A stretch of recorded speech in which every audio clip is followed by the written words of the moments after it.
자, 15번째 덩어리입니다. 알파벳 15번째가 사메크인데요. 문자적 의미는 버팀대, 버팀목 그런 겁니다. 숫자 값은 60입니다. 60. 자, 버팀대 이렇게 생각하면 돼요. 거치대, 버팀목, 지탱하다, 또 유지시키다 그런 뜻입니다. 그러니까 흔들리지 않도록 또 무너지지 않도록 지탱해주는 기준선이죠. 또 그런 힘이 되는 것입니다. 그러니까 의미적으로는 어떤 의미가 있느냐? 우리가 어떻게 해서 무너지느냐? 믿음을 잃어버리니까 무너지죠. 믿음이 무너진다는 의미는 사탄이 우리에게 역사하면 에덴 동산에 사탄이 뱀이 왔을 때 어떤 마음이 생겨? 두 마음이 생기잖아요. 그러니까 두 마음이 생기면 이거 이렇게 판단하려고 할 때 믿음이 무너지니까 결과적으로는 우리가 죄를 짓게 됩니다. 그러니까 이 버팀목이니까 우리를 영적 의미로는 두 마음을 품는 것을 이기게 하네요. 우리는 두 마음을 품을 수밖에 없어요. 이 세상에 끊임없이 주야로 수시로 이렇게 문자와 톡으로 환경으로 계속 오기 때문에 생각해 보세요. 어제도 문자가 막 많이 왔어요. 막 뭐 코인도 오고 뭐 뭘 해준다고 오고 뭐 카드로 뭘 만들었다 그러고 막 어제는 뭐 3개인가 4개인가 오더라고. 그러니까 왜 그걸 계속 보내겠어요? 누군가는 그런가 하고 물 거 아니에요. 묻는 사람이 있으니까 보낼 거 아니에요. 그러니까 세상은 끊임없이 그런 선택을 우리에게 자꾸 선택하게 만드는 겁니다. 그러니까 두 마음을 품지 않아야 되겠다. 그럴 수가 없어요. 끊임없이 우리는 두 마음과 싸워야 돼요. 그러니까 이 상황, 두 마음을 품는 것, 그 상황을 이기는 거예요. 이기는 법을 몰라요, 우리는. 그러니까 이기는 법이 어디가 있느냐? 버팀목이에요. 버팀. 그게 말씀에 있다. 그 얘기입니다. 113 한번 읽어보십시다. 시작. 내가 두 마음을 품는 자들을 미워하나 주의 법은 사랑하니이다. 하나님의 말씀만을 계속 사모하고 갈망하고 그 말씀의 뜻을 따라 가야 되는 거죠. 그러니까 두 마음, 신약에서는 염려거든요. 두 마음이 생기면 염려해요. 온전한 마음, 마음이 하나다. 마음을 다하여, 그렇죠. 뜻을 다하여 주 너의 하나님 사랑하라. 하나님 사랑하는데 온 마음은 두 마음이 있으면 안 돼요. 사랑합니다. 우리 결혼합시다. 근데 마음이 두 개예요. 두 여자를 사랑해. 두 남자를 사랑하고 있어. 어떤 것을 선택해야지. 계속 채우고 있다. 그 온전치 않는 거 아니겠습니까? 두 마음을 품었다라는 것은 그때부터 염려와 두려움이 있는 거예요. 두 마음이 나누어지면 절대로 좋은 게 없습니다. 마음이 나눠지면 그때 어떤 일이 벌어지죠. 계속 나와요. 야고보서에 보면은 신약에 보면은 야고보서 1장 8절에 보면 이렇게 얘기합니다. 첫 번째는 두 마음을 품어 모든 일에 정함이 없는 자로다 이렇게 얘기하고 있어요. 갑자기 배가 막 요동하는 것처럼 정함이 없다. 그 말은 배가 막 요동하는 그런 거거든요. 그러니까 두 마음을 묻으면 인생이 막 요동을 치기 시작합니다. 마음이 요동을 치기 시작해. 배가 이렇게 요동치면 멀미가 너무너무 심하죠.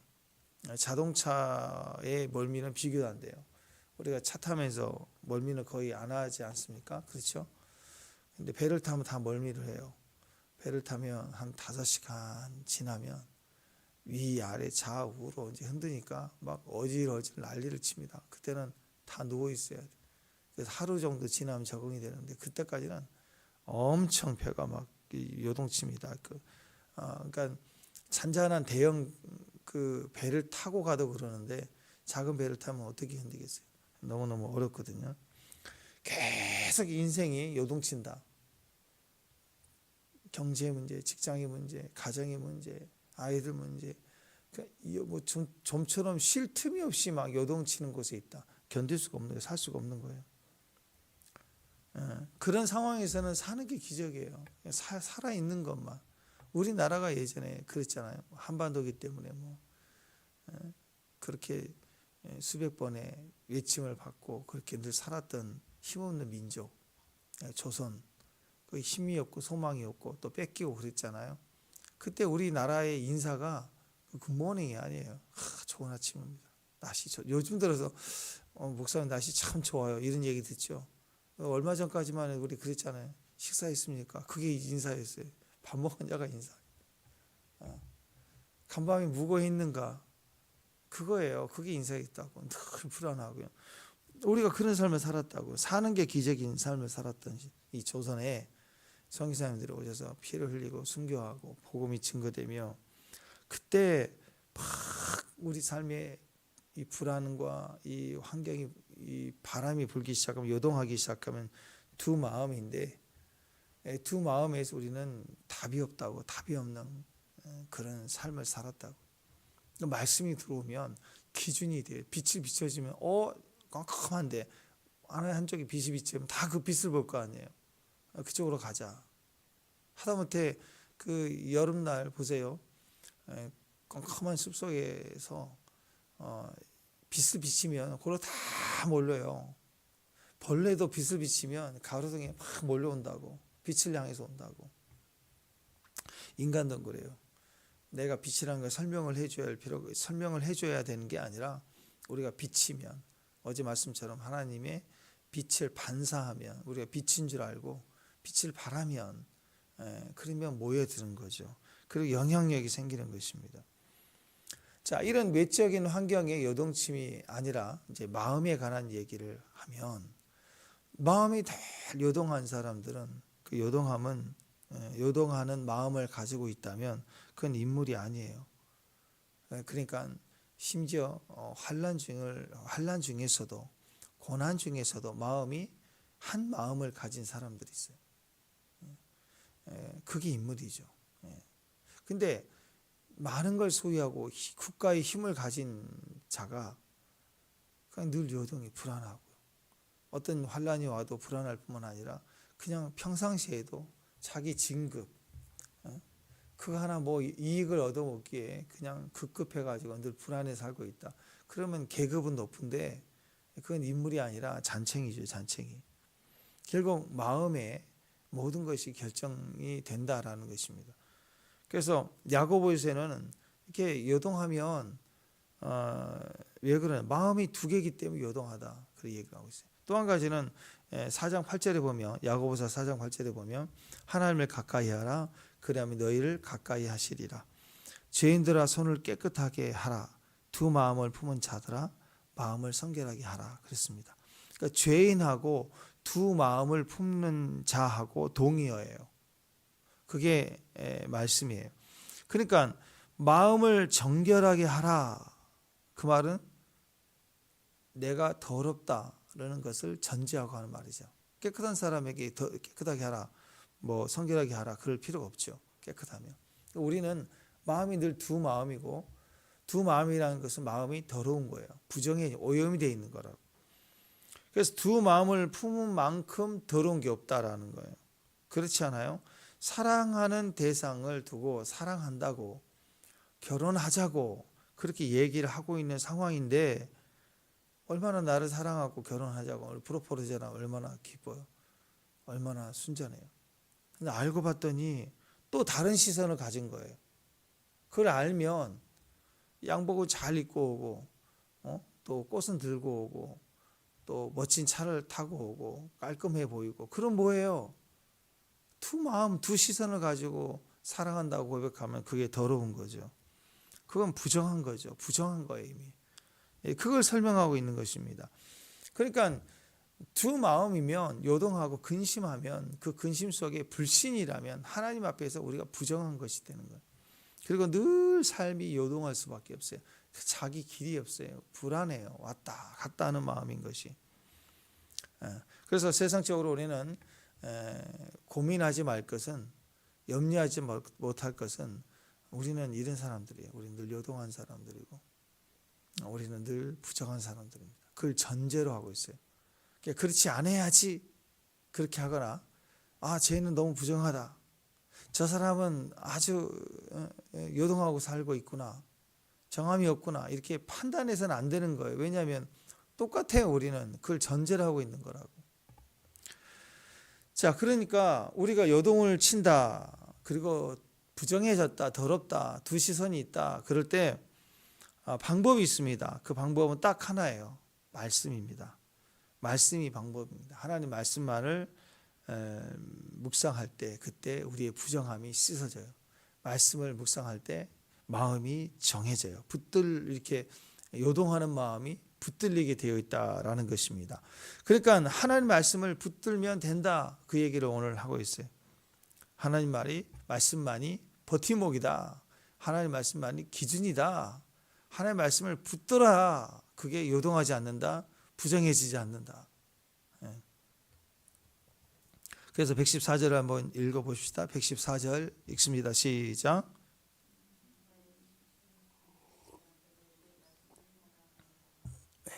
방패시라. 방패란 뜻은 안전하다, 은신처다, 이것밖에 나에겐 답이 없다, 그런 의미가 됩니다. 자, 그럼에도 불구하고 마귀는 계속해서 우리를 속이죠. 마귀도 끝까지 우리를 포기하지 않으려고 합니다. 마귀는 진짜 징글징글하게 포기하지 않아요. 이 보이스피싱 하는 분들 끈질기게 하잖아요. 또 보내고. 요즘에는 뭐 뉴스 보니까 거절하고 막 욕하고 하지 말라고 그랬더니 보복을 하더라고. 보복을. 그 법을 바뀌어야 된다고. 하는데 그러니까 어떤 사람의 통장에다가 뭐 한 2,000원, 5,000원 넣어가지고 입금한 다음에 그 다음에 이거 신고해 버리는 거야. 보이스피싱 연료 통장이라고. 그러면 묶여버리는데 돈 하나 못 쓴다. 그 사람 정보에 있는 모든 통장을 다 묶여버리게 만드는 거야. 참 어려워요. 이게 보복을 또 한대. 이런 시대에 있는데 참 보면은 끈질기다. 이 영화 같은 데 보면 최후 빌런은 죽은 줄 아는데 또 살아나서 끌려오고 찾아오고 그런 거 보면 터미네이터 제일 마지막 장면처럼 막 계속 막 기어와서 잡으려고 하고 그런 거 보면 악도 참 끈질기구나. 우리를 포기하지 않는구나. 막 그런 생각을 할 때가 있어요.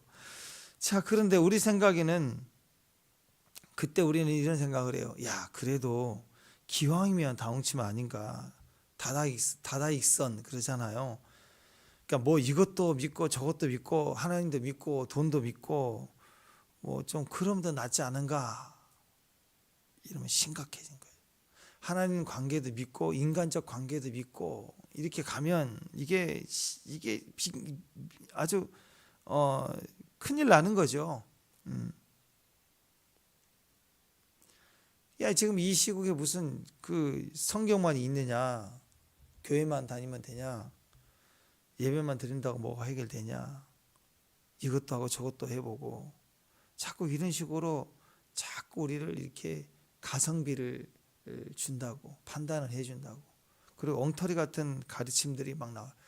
그래서 막 참 옷도 깔끔하게 잘 입고 말도 잘하는 분이 막 영상을 막 남겨서 성경을 강론하는데 젠틀하게 잘하더라고. 보니까 이상해 뉘앙스가. 그래서 몇 편을 뒤에서 봤더니 신천지야. 그리고 JMS 거기 뭐 10년 이상을 교사를 했다는 사람. 들어보면 겉으로는 근데 나중에 보통 사람은 모르겠더라고. 좋은 말씀 같다고. 그 영상을 얼마나 잘 만들었는지 프로들을 데려다 한 것 같아. 그리고 보면 한 편, 두 편 이상한데? 몇 편을 이제 찾아보니까 완전히 그건 JMS예요. 뭐 이런 경우가 많아요. 그래서 주로 그런 사고가 뭐냐면 하나님도 믿고 또 인간관계도 믿고 그래서 자꾸 우리에게 속이는 거예요. 이게 속이는 거죠. 두 마음을 가성비를 알려주는 거예요. 두 마음을. 그러면 우리가 어떻게 되느냐? 이 두 마음을 가지면 우리가 어떻게 되느냐? 119절에서는 뭐라고 얘기하냐면 찌꺼기가 되어버린대요. 결국 그렇게 살면 찌꺼기가 된대. 버림을 당한대. 심지어 이게 지옥 간다라는 의미보다는 성도 안에서도 하나님의 자녀 안에서도 찌꺼기가 돼요. 무슨 의미냐? 우리가 주를 위해서 열심히 신앙생활하고 기도하고 살았다고 해도 이렇게 속임 속에 말려들어서 인생을 살면서 신앙생활하면 겉으로는 대단한 신앙적 이력을 가지고 있는 것 같은데 마지막에 불로 공력을 심판한다 그랬잖아요. 불로 지나가게 하면 다 타버리고 없는 것이 남는 게 아니래요. 그러니까 겉으로 신앙생활, 종교생활을 하며 이루어놓은 건 대단히 많은 것 같아도 불의 공력으로 지나가면 남는 게 없는 아무것도 아닌 허당이 돼버린 찌꺼기 되는, 찌꺼기는 타버리잖아요. 불속에 들어가면 금만 났고 찌꺼기는 타거든요. 그 말은 우리가 수치를 당하게 된다라는 거. 성도가 이기는 방법이 뭐냐? 성도는요, 신앙생활은 가면 갈수록 단순해집니다. 세상은요 복잡해져요. 요즘처럼 살기가 편한 세상이 어디 있습니까? 전 세계 구석에 있는 음식들 다 들어와서 먹을 수 있고 과일도 들어와 있고 다 너무너무 편한 세상이에요. 음식 못한다고 레시피가요 너무너무 많이 나. 옛날 요리책 막 사들고 다니는데 아니에요. 지금 레시피가 더 잘 나와. 영상으로 아주 하나 만들어 보여주고 심지어는 이것도 모르겠다. 그러면 AI에게 부대찌개 어떻게 만드는지 가르쳐줘. 그러면 또 나온다. 너무 복잡해. 좀 간단하게 하는 거 없어. 그럼 또 줄여주고. 좀 사진도 첨가해줘. 그럼 또 막 사진 대해서 보내줘. 다 가르쳐줘요. 뭘 못해요. 이게 요리 못한다는 소리는 못해요. 다 해준다. 그런 시대가 됐어요. 근데 삶은 편해지는데 지식은 많아지는데 너무 복잡해요. 너무 복잡해. 예전에는 우리 유선 전화기 쓸 때는 전화기 하나 사오면 얼마나 이뻐요. 모양도 이쁘고 바로 사용하면 되는데 요즘에는 핸드폰 한 3년 4년 중에 하나 바꾸려고 바꾸면 이게 스트레스예요. 이게 좋은 거 사면 좋은데 일단 이거 어떻게 바꾸지 뭐 데이터 막 머리가 복잡해지려고 그래 자꾸. 또 생각도 안 하고 살았는데 사진도 지워야 되고 옮겨준다고 하는데 이게 뭔가 익숙해지려면 시간이 꽤 걸리는 것 같아요. 그러니까 이런 스트레스가 많아요. 어디 가면 이제 식당에 가서 음식에서 시키려는 것도 좀 복잡해. 예전에 가면은 2개 주세요 그러면 되는데 거의 메뉴도 많아요. 점점 많아지고 물어봐야 되고 또 이게 눌러야 되고 복잡해지는 시대가 됐어요. 편해지는데 자꾸 세상은 복잡해. 뭘 하나 하려면 옷도 살려면 복잡하고 뭐도 다니려면 복잡하고 뭐 이렇게 많은지 몰라요. 또 믿을 수가 없고 불안하고 그런 시대가 됐습니다. 그러니까 성도의 삶은 어떤 상황에 있어도 간단해요. 우리를 염려하고 흔들 수밖에 없는 상황으로 도전해 오는 그 위기 속에서도 심플해야 돼요. 다윗을 보세요. 다윗 심플하죠. 20대 전체를 30살 돼서 왕이 될 때까지 그렇게 도망자의 삶을 사는데 얼마나 복잡해 인생이. 근데 그는 단순했어요. 삶은 복잡한데 중심이 단순했다고, 심플해졌다고, 점점 단순해져가는. 요셉도 점점 단순해져가. 제가 뭘 아나요? 주님이 맞겠죠. 그리고 가는 거예요. 그냥 하루하루 단순해지는 거예요. 단순해지는 거. 신앙생활요 미친 듯이 심플해져 가는 거예요. 올라갈수록 단순해지는 거. 그래서 오직 하나예요. 오직 예수, 오직 예배, 오직 기도, 오직 선교, 오직 하나. 그러면 되는 거예요. 믿음으로 그 하나만 붙들면 되는 거예요. 하나만 붙들고 가요. 그 다음은요 몰라요. 무슨 그 다음까지 생각해. 오늘 하루밖에 모르는데. 하나만 생각하는 거예요. 하나만 붙들면 승리한다. 그게 뭐라고요? 말씀이에요. 말씀은 어떻게 붙들어요? 책상을 어떻게 붙들어요? 손으로 붙들죠. 근데 말씀은 안 보이는데 어떻게 붙들어요? 말씀의 바지가랑이를 어떻게 붙들고 늘어질 수 있어요? 손으로? 말씀은 어떻게 손으로 붙들어요? 손이 안 되죠. 말씀은요 입으로 붙드는 거예요. 입으로. 입에다 물려놓고 주야로 묵상하는 거예요. 읊조리는 거예요. 말씀을 바라본다. 말씀을 붙잡는다. 그게 하갈하는 것입니다. 계속 중얼중얼거리며 읊조리라라는 거예요. 자, 18절 그래서 118절에서 120절까지 읽어봅니다. 시작.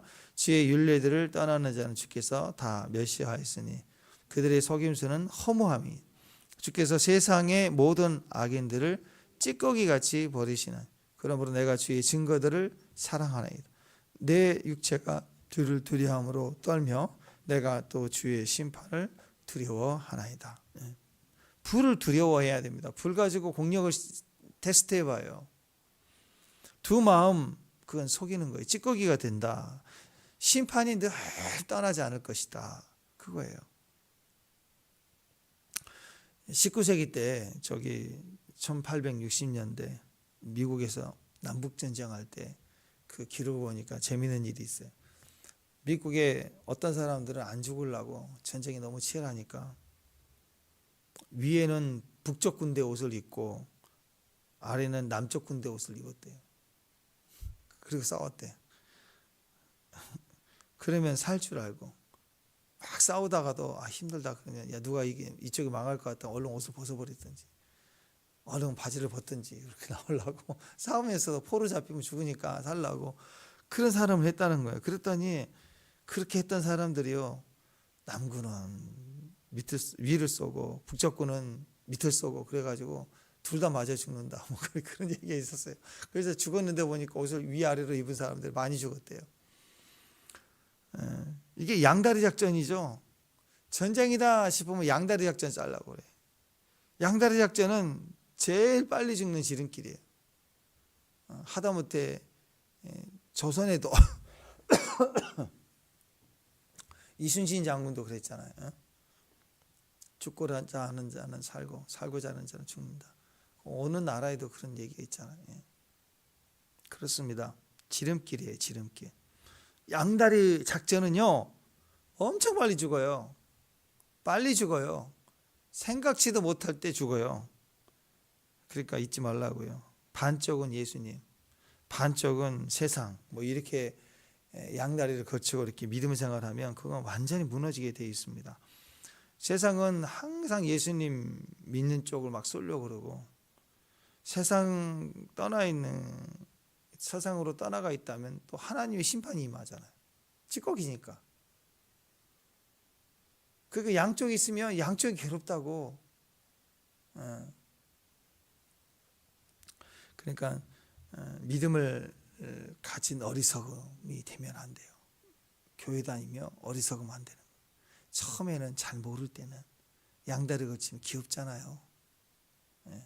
주일학교 뭐 그런 옛날 이야기들 있잖아요. 500원짜리 2개 주고 야 이건 가면서 주일학교 현금 내. 그리고 가다 아이스크림 사 먹어. 네 하고 가다가 넘어졌어. 그 동전이 막 굴러가다가 하속으로 빠진 거야 하나가. 어떡해. 근데 얘는 걱정을 안 하는 거야. 네. 오늘 하나님이 것을 먼저 가져가셨네요. 그리고 이거 아이스크림을 가져가. 아이들은 걱정이 안 돼요. 그렇게 신앙생활 때 있다가 귀엽잖아요. 그걸 보면. 다윗이 그러면 어떨까요? 다윗이 그런 마음이면 요셉이 그랬다면 다니엘이 그랬다면 하나님이 그를 훈련하시겠죠. 혹독하게 주의 종을 혹독하게 훈련하신다. 그러니까 양다리 하면 좋아요. 교회도 잘 다니고 믿음 좋고 집사님 이렇게 찬양도 잘하시고 그리고 다 교회 끝나고 세상 가면 또 멋지게 막 과장님 부장님 뭐 아싸 하면서 막 젠틀하고 너무 좋고 인기 많고 양쪽 다 인기예요. 인기. 근데 그거 언제까지 두고 보실까 하나님. 믿음이 딱 들어가면요 그 좋았던 세상 친구들이 욕합니다. 너는 꼭 너 때문에 우리가 모임을 바꿔야 되냐? 야, 너 때문에 재미가 없다. 막 이래 술을 네 때문에 우리가 못 먹는다. 막 별 얘기라고 시비를 걸어요. 세상 친구들. 타겟이 돼요. 또 어장창하게 교회 다니면 주님이 말씀마다 막 치거든요. 속에 파고 들거든요. 막 애래요. 막 뇌까지 진동이 막 콩 치면 가슴이 콩 하는데 좀 지나면 머리가 알탈탈탈탈 하면서 막 힘드는 거예요. 막 짓누르고. 그 다음날 큐티부터 또 그래요. 미리 한번 보는데 미리 볼까봐 겁나. 거기서 또 때리니까 막. 그래서 양쪽에 총이 온다고 두 옷을 입고 있으니 위쪽하고 아래쪽하고 옷이 다르니까 양쪽이 살겠다 그랬는데 그건 내 생각이고 양쪽이 공격을 한다고. 그래서 고통스러울 수밖에 없어요. 정답은요, 어리석음, 믿음을 가진 어리석음을 벗어버려야 돼요. 바보짓 하면 안 돼요. 정답은 딱 하나밖에 없어요. 죽으나 사나 오직 예수, 버팀목. 기준 딱 붙들고 가는 거예요. 예수님만 따라가는 믿음의 종 되시길 바랍니다. 어제 크리스천 선교사님 통화를 했는데 이사를 다 했대요. 밑에 내려오시고 집만 이제 며칠 걸려서 오는 거예요. 집만 오고 있는 중이고.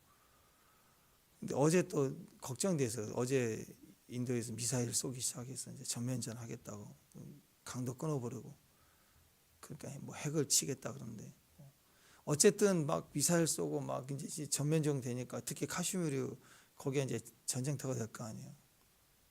마침 또 이렇게 다 이사 오게 해서 마음이 아프대요. 거기 있는 사람. 지금 공항도 다 폐쇄되고 인도 안에서도 막 그런 일들이 지금 막 일어나고 있다 그런.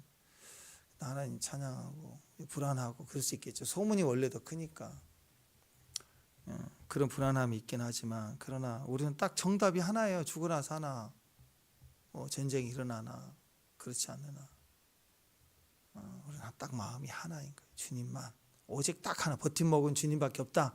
주님 우리를 보호하신다. 그 믿음이 있기를 주님의 이름으로 축원합니다.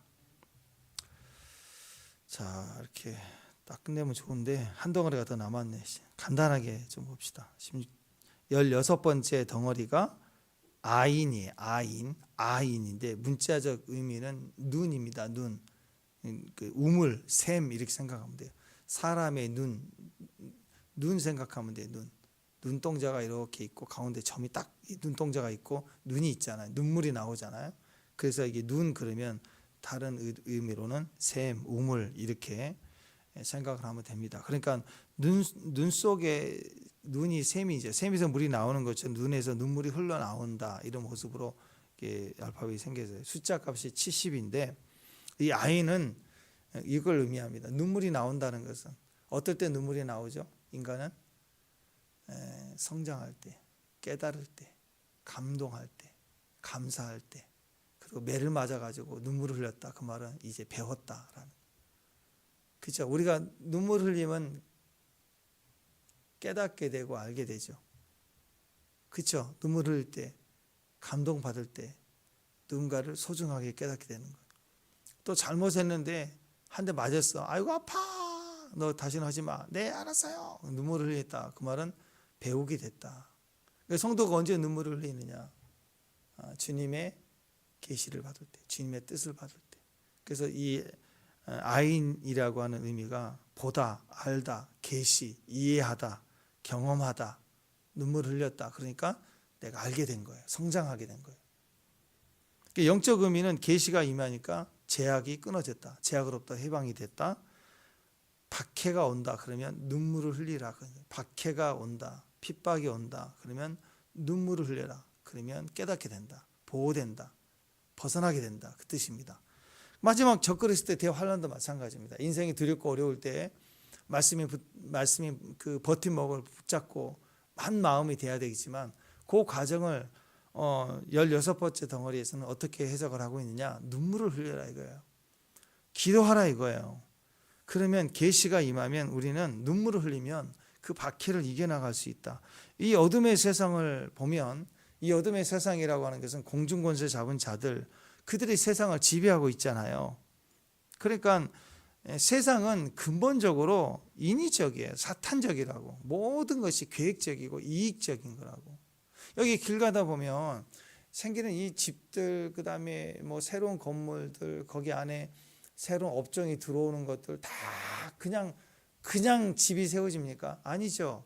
그 가게를 얻어서 거기서 이제 계약을 하고 인테리어를 하고 사업을 하겠다는 분들이 다 자기 속에 오른 대로 내가 할 수 있는 것을 결정을 해서 그것을 계산적으로 해서 이익을 얻고자 이렇게 사업을 시작하는 거 아니에요? 계산이 생각이 안 들어가는 게 하나도 없어요. 이 세상은 전부 다 계산이 들어가 있다고. 그래서 우리는 나와 상관이 없어도 길 가다 보면 이렇게 운전하다 보면 공통 하나 이렇게 있으면 왜 저 땅을 놀리지? 뭘 해야 되는데 다들 그 한마디 차고 지나가거든요. 사람은 다 이익을 생각하고 계산을 생각하고 사는 거예요. 멍청하게 가만히 있질 않아요. 이 세상이 그래. 이 세상은요, 계산이 안 된 스토리는 하나도 없어요. 마귀는 치밀하게 나라는 존재를 향하여 넘어뜨리기 위한 계획을 가지고 쉬지 않고 세상을 주관하고 있어요.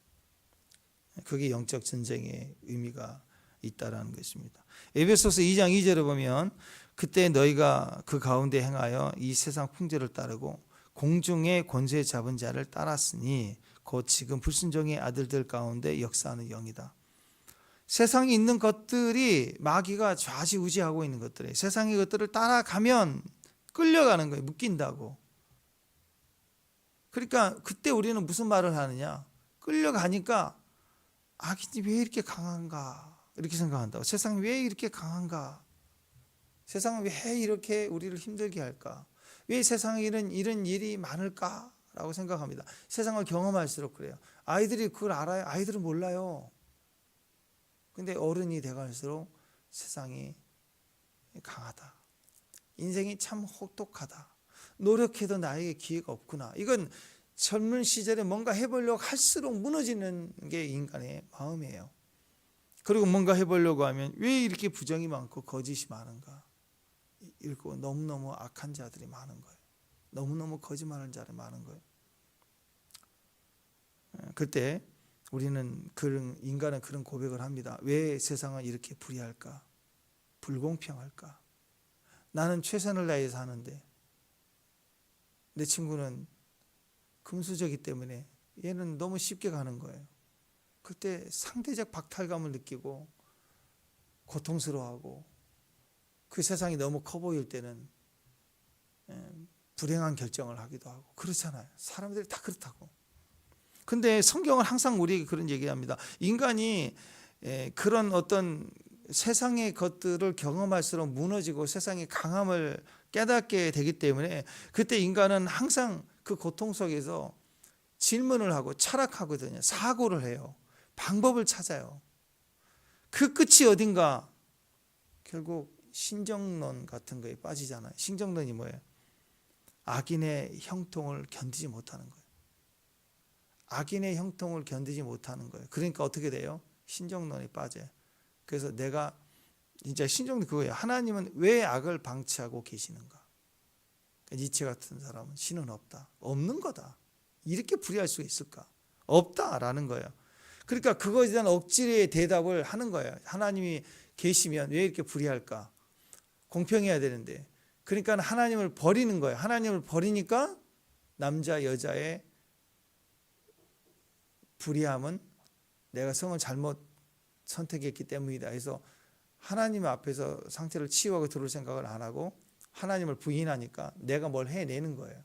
더 힘을 가지고. 또 이 세상이 불의하니까 구테타를 일으켜서 쓸어버리는 거예요. 내가 힘으로. 악인은 하나님의 심판에 맡길 필요가 없어요. 왜? 하나님은 살아계시지 않으니까. 이게 신정론이에요. 하나님이 살아계시면 왜 이 악을 방치하는가? 그러니까 내가 움직이는 거예요. 이게 신정론의 딜레마예요. 그러니까 대단히 고난당하면 사람이 피하기 숨기 급한데 어떤 사람들은 생각을 해요. 왜 이렇게 세상이 불의할까? 그러니까 세상에서 똑똑한 사람들이라고. 똑똑한 사람들이 세상을 고민하고 정의를 고민하다가 신정론의 딜레마에 빠지게 되니까 엉뚱한 행동이 나요. 하나님 없다는 결론을 가지고 그리고 행동을 하는 거예요. 여러분 생각하면 생각할수록 우리는 하나님께서 떠나가게 돼 있어요. 믿어야 되는데 생각하면 하나님을 불신하게 돼 있다고. 인간이 그래. 선악과를 따먹으면 하나님 없이 생각하면 우리는 자꾸 그래서 그 생각 기도를 하면 기도 제목 기도를 하면 실망이 많아요. 왜냐하면 그때로 잘 안 되니까. 우리는 생각 기도가 아니라 뭘 해야 돼요? 말씀 기도하잖아요. 말씀을 읽고 말씀대로 되는 줄 믿습니다. 그게 사명이에요. 예배 때 내가 잘 드리고 온 찬양도 잘 되고 기분이 좋을 때 예배가 잘 된 게 아니라 오늘 말씀 들은 것을 붙들고 기도하고 말씀을 통한 깨달음이 있고 말씀이 내 안에 은혜가 될 때 그 예배가 최고의 예배가 되는 거라고. 선교도 마찬가지예요. 우리 기쁨의교회가 성장을 해서 선교지 가서 큰 대회도 열고 도움도 크게 줘야 선교가 잘한 게 아니라 여기서 하듯이 기도와 예배를 가지고 발바닥으로 밟고 가며 주의 말씀을 전하고 말씀대로 살고 말씀대로 보고 오고 말씀대로 하라는 것을 하고 오고 그게 선교예요. 똑같은 거예요 다. 그렇지 않으면 인간이 종교 딜레마에 빠집니다. 그러니까 그런 거죠. 악인의 형통을 견디지 못하는 거예요. 그러면 이렇게 얘기를 합니다. 하나님은 악을 막을 수도 있는데 막지 않으신다.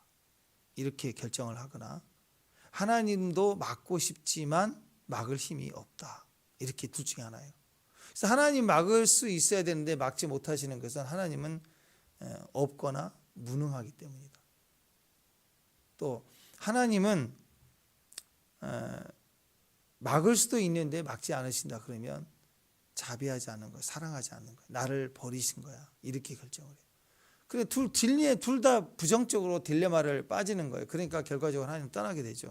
그러니까 손에 칼을 들고 내가 뒤집어 버리고 내가 나서서 일을 해야 되고 자꾸 그렇게 행동을 하게 되는 거예요. 결국 인간은 하나님의 상황을 내 판단을 가지고 고민하고 철학할수록 인간은 인본주의가 되고 그리고 세상을 뒤집고 더 악하게 하는 신정론 딜레마. 시작은 전부 정의를 부르짖게 되다가 결국은 이렇게 무너지게 되어 있습니다. 그러니까 우리는요 이런 생각을 해야 돼요. 악인들의 형통 그리고 나의 삶에 이해되지 않는 까닭없는 고난이 올 때, 어려움이 올 때, 그럴 때 가만히 앉아가지고 하나님은 왜 이 어려움을 허락하실까? 그것부터 하는 게 아니에요. 하나님 뜻이 중요하죠. 어떤 상황에서 하나님 뜻을 구하는 게 중요해요. 그러나 지금 고난이 오고 애가 아프고 지금 난리가 난 상황에서 하나님은 도대체 나에게 무엇을 의미할까 하고 그 뜻을 해야 된다고 앉아있으면 안 되죠. 배고프면 빵 문제 해결해야 되고 전쟁이다 싶으면 살려달라고 기도해요. 우리 애가 아프면 낫게 해달라고 기도하고 일단 제일 중요한 것은요. 이거 신정론으로 가면 안 돼요. 이걸 왜 하나님 그러실까 고민하다 보면 이건 하나님 없기 때문이야. 아니면 하나님 무능하기 때문이야. 또 하나님 나를 사랑하지 않기 때문이야. 이렇게 간다고. 그럼 하나님 떠나게 된다고. 니체같이 된다고. 그러니까 여러분 이게 하나님 뜻이다 그러지 말고 그런 사람들의 특징이요. 악을 행하고 막 사람을 희생시키는 일을 행하고 정의를 위해서 부르짖으면서 악한 일을 해요. 누군가를 희생시키면서 뭐라고 얘기하느냐. 국민을 위해서 한대. 그걸 하나님 위해서 하는 거래. 무슨 하나님을 위해서 하는 거예요. 그러니까 우리는 첫 번째 일단 박해가 오면 기도해야 됩니다. 눈물 흘려야 돼요. 박해를 피하게 달라고. 이 박해에서 벗어나게 달라고. 환난을 벗어나 근심이 없게 해달라고. 무조건 기도해요. 하나님 우리의 기도를 들어주세요. 오늘 이 부분 해결해 주세요 하고 해결되든 안 되든 붙들고 기도하고 하면 그 기도의 응답이 와야 내가 사는 게 아니라 때로는 기도의 응답이 와야 사는 게 아니고 기도하는 것만으로도 내가 살아요. 새벽을 자잘하게 기도하고 밤에 깨서라도 또 기도하고 너무 절박하니까 그 기도하는 것 자체가 나를 내 심령과 중심을 붙들어주고 마귀 역사로부터 벗어나게 해주는 거라고. 그래서 때로는 기도하는 것만으로 힘을 얻고 정신을 차리고 하루 더 견뎌보자고 갈 때 거기에 기적이 일어나요. 응답이 오지 않아도 일이 해결돼 있더라고. 이렇게 하루하루 가는 거라고. 그래서 기도해야 되는 거예요. 알고 기도하는 게 아니라 눈물을 흘리면 기도하면 그 자체가 구원이에요. 그 결과도 구원이지만 자체가 구원이라고. 그래서 앉아가지고 하나님 뜻은 뭔가 저놈도 나쁜 놈이다. 저 악인을 두고 있구나. 내가 움직이자 하고 판단하고 사람 모으고 무슨 운동을 하고 그렇게 될 일이 전혀 아닙니다. 순전하게 엎드려 기도하면 돼요. 눈물을 흘리며 가슴을 찢고 기도하며.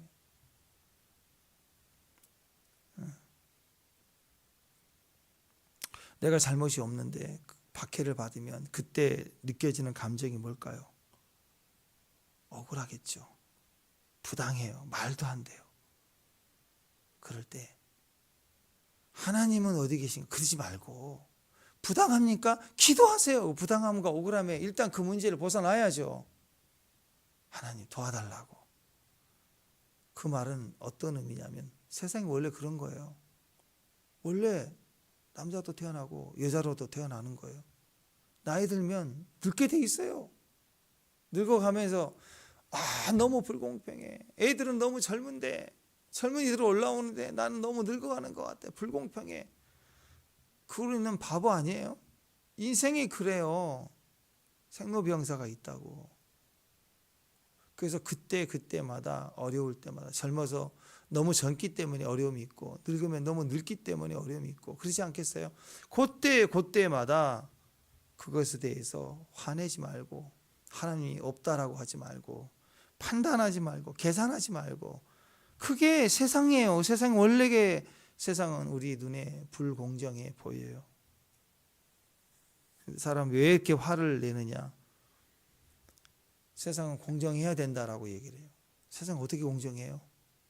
정권 바꿔버려야 되는데, 그래야 세상이 좋아지는데, 수도 없이 갈아엎어도, 미국도 그렇고 갈아엎은다고 좋아지나요? 똑같아요. 다 똑같아.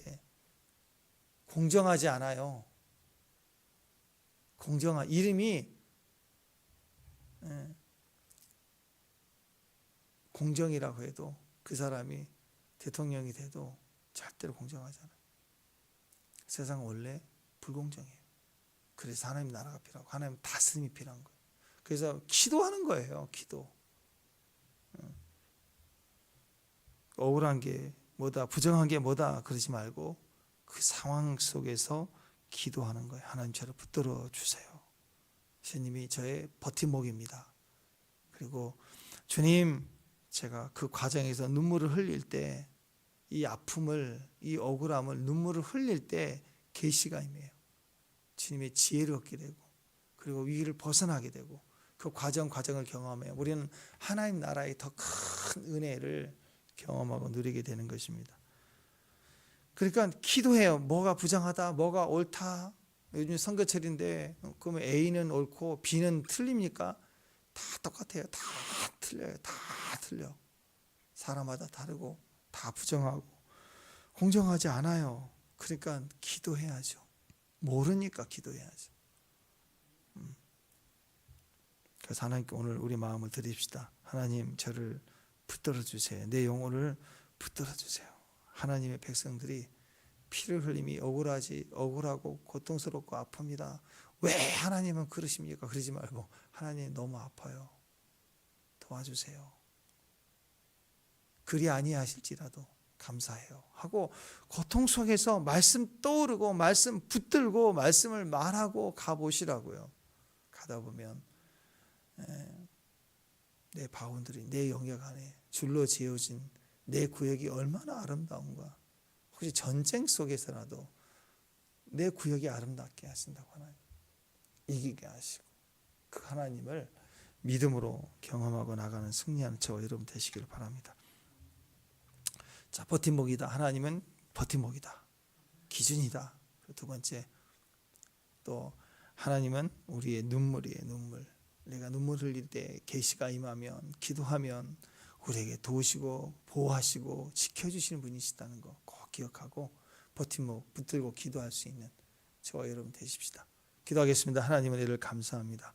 악인의 형통, 세상의 불의들, 부정함들 속에서라도 지혜롭게 하옵소서. 말씀 붙들고 버팀목 가지고 딜레마나 인간적 딜레마에 빠지지 않고 오직 말씀이신 하나님을 묵상하고 진리로 설 수 있는 귀한 종들 되게 하옵소서.